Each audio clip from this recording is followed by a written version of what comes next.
Good day sa inyo mga boss, ALS channel ang lingkod. Isang magandang hapon sa ating lahat.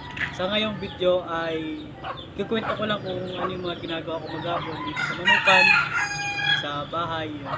Sa bahay naman, bago ko gawin yung mga gawain ko dito sa Manukan is ginagawa ko muna yung mga gawain bahay tulad ng paglilinis sa bahay, sa loob, pagtulong sa tindahan, at pagpatanghalian, nagluluto na tayo ng ating patanghalian, tapos yun, ganun lang ang buhay, parang ulit-ulit lang natin ginagawa yung mga normal nating dapat gawin sa araw-araw. Kung napansin nyo ay hapon na ganito, nakapagpatokan na tayo ng mga alaga.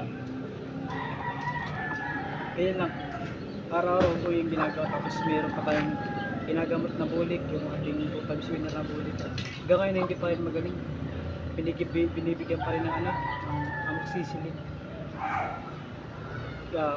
Ang pagmamanok is talagang sa akin ay parang malalim ang kahulugan. Nandiyan ang nandiyan ang manalo sa mga laban. Ganyan lang dapat ang kailangan tanggapin, manalo, matalo, tanggapin mo yung mga ganun bagay.